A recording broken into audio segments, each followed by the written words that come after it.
Israel ইরানের যুদ্ধের মধ্য দিয়ে আল্লাহর রাসূলের একটি ভবিষ্যৎবাণী কি সত্য প্রমাণিত হয়ে যাচ্ছে?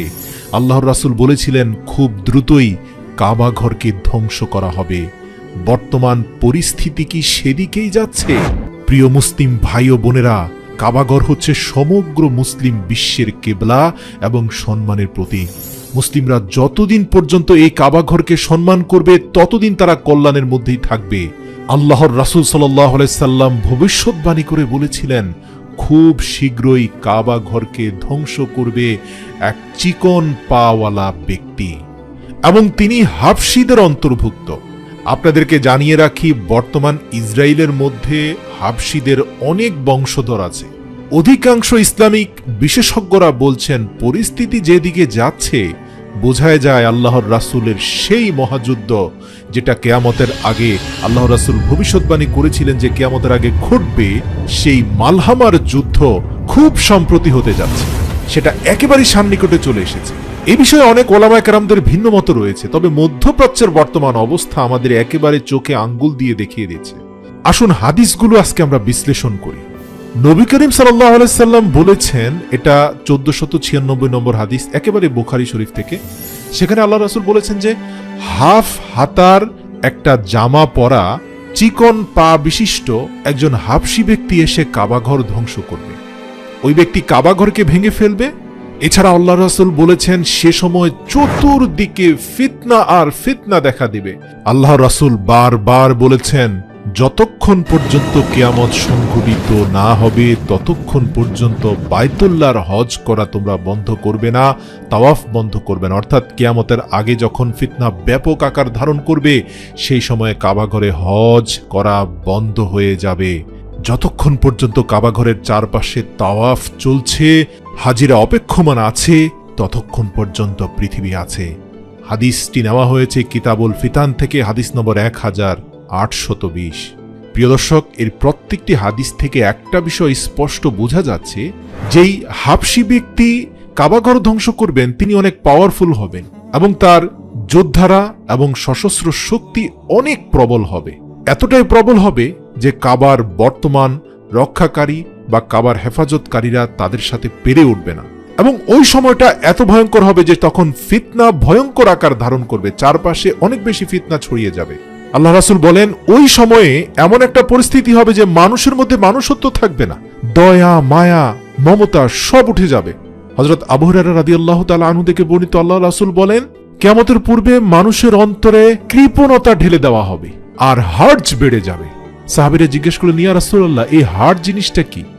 আল্লাহ রাসূল বললেন এটা হলো সেই হত্যাকাণ্ড যে হত্যাকারী জানবে না সে কেন হত্যা করছে, আর যে হত্যার শিকার হচ্ছে সেও জানবে না যে সে কেন হত্যা শিকার হচ্ছে। অর্থাৎ হত্যাকাণ্ড ব্যাপক আকারে হবে। আল্লাহ রাসূল বলেছেন এরা দুজনেই কিন্তু জাহান্নামী হবে। এই হাদিসের ব্যাখ্যায় উলামায়ে কেরামগণ বলেন যে এরা দুজনেই জালিম ছিল, যে হত্যা করেছে সেও জালিম, যে হত্যার শিকার হয়েছে সেও জালিম। বোঝা যাচ্ছে পরিস্থিতি ফিতনা এত ভয়ঙ্কর হবে যে মানুষ হত্যা করতে দ্বিধা করবে না। আল্লাহ রাসূল সাল্লাল্লাহু আলাইহি সাল্লাম ওই সময়ের ব্যাখ্যায় আরো বেশ কিছু হাদিসের ভবিষ্যৎবাণী করেছেন। এই যেমন ধরুন, আপন চাচাতো ভাই তার অন্য চাচাতো ভাইকে হত্যা করে ফেলবে হিংসার বশবর্তী হয়ে। মুসলিমরা একে অপরকে হত্যা করবে অথচ ওই মুসলিমের অসংখ্য মুশরিক বন্ধু থাকবে। অর্থাৎ ফিতনা এমন আকার ধারণ করবে যা বলার বাইরে। আল্লাহ রাসূল আরো বলেছেন মুসলিমদের মধ্যে ফিতনা এবং হিংসা বিদ্বেষ বৃদ্ধি পাবে। আপনি দেখবেন মাহফিলের অনুষ্ঠানগুলোতে এক আলিম স্টেজে বসে অন্য আলিমের প্রতি বিদ্বেষমূলক বক্তব্য দিচ্ছেন, অথচ সেই মাহফিলে কোরআন এবং হাদিসের ব্যাখ্যা বিশ্লেষণ এবং হেদায়েতের কথা শোনার জন্য মানুষ যায়। আপনি দেখবেন বর্তমান সময়ে এক মুসলিম অপর মুসলিমকে এতটাই ঘৃণা করে যতটা ঘৃণা অন্য কোনো মুশরিককেও তারা করে না। আল্লাহ রাসূলের প্রত্যেকটি হাদিস আস্তে আস্তে মিলে যাচ্ছে। সুতরাং বলাই যায় যে সময়টা বেশি দূরে নয়। আমরা মুসলিমরা যতটা বিভক্ত হচ্ছি, মুশরিকটা ততটাই অস্ত্রে শস্ত্রে এবং ঐক্যে সঙ্গবদ্ধ হচ্ছে, তাদের শক্তি বৃদ্ধি পাচ্ছে। স্পষ্টতই আল্লাহর রাসূলের প্রত্যেকটি হাদিস মিলে যাচ্ছে। আজ আপনি দেখুন ইরান একাই মধ্যপ্রাচ্যে যুদ্ধ করে যাচ্ছে পশ্চিমা বিশ্বের মদতপুষ্ট ইসরায়েলের বিরুদ্ধে। অথচ এখানে সৌদি আরবিয়ার মতো একটা শক্তিশালী দেশ নীরব ভূমিকা পালন করছে। জর্ডানের মতো দেশ নির্লজ্জের মতো ইসরায়েলের পক্ষ নিয়ে কাজ করছে। অথচ এই জর্ডানে অসংখ্য নবীদের কবর রয়েছে। আজ দেখুন লেবাননের বিচ্ছিন্ন কিছু মানুষজন ইসরায়েলের বিরুদ্ধে অস্ত্র ধরেছে, অথচ লেবাননের অধিকাংশ মানুষজন নিজেদের স্বাধীনতায় বিশ্বাসী করে না। এক এবং অদ্বিতীয় সৃষ্টিকর্তায় বিশ্বাসী এই সকল নামধারী মুসলিমরা কতটা ফিতনায় জর্জরিত গভীর দৃষ্টি দিলে আপনি অনুধাবন করতে পারবেন। সাহাবীরা সেই সময় আল্লাহ রাসূলকে বলেছেন, ইয়া রাসূলুল্লাহ, এমন সময় যখন তৈরি হবে যে অসংখ্য মুসলিমরাই হাজারো মতে বিভক্ত হয়ে যাবে, ফিতনা ভয়ঙ্কর আকার ধারণ করবে, তখন আমাদের কি করা উচিত? আল্লাহ রাসূল বলেন, তোমরা জিহ্বাকে সংযত রাখবে, তোমরা হাতকে গুটিয়ে রাখবে, তোমরা প্রয়োজনে ঘর থেকে বের হবে না, বেশি বেশি রোজা রাখবে, সালাত আদায় করবে, নামাজের বিছানায় হাত তুলে আল্লাহর কাছে সাহায্য প্রার্থনা করবে। কারণ ওই পরিস্থিতিতে বাইরে গিয়ে তুমি বিশেষ কিছু অর্জন করতে পারবে না। কারণ এক মুসলিম অপর মুসলিমকে বিদ্বেষ ছাড়া অন্য কোনো কিছুই দিবে না। কারণ এক মুসলিম অপর মুসলিমের প্রতি বিদ্বেষ ব্যতীত অন্য কোনো কিছুই পোষণ করবে না। আল্লাহ রাসূল বলেন, সেই সময় যতটুকু সম্ভব নিজের ঈমানকে বাঁচিয়ে রাখো, ফিতনা থেকে দূরে রাখো। আল্লাহ রাসূল আরো বলেন, সেই সময় মানুষের বিবেক বুদ্ধি লোপ পাবে, মানুষের মধ্যে মূর্খতা বেড়ে যাবে। হযরত মুসা আল আশআরী রাদিয়াল্লাহু বলেন, আল্লাহ রাসূল বলেছেন, কিয়ামত নিকটবর্তী সময়ে শুধুমাত্র যে মুশরিক এবং নাস্তিকরাই যুদ্ধ করবে তা নয়, বরং মুসলমানরাও নিজেদের মধ্যে হত্যাকাণ্ডের পরিমাণ বাড়িয়ে দেবে, এমনকি মসজিদে পর্যন্ত হত্যাকাণ্ড হবে।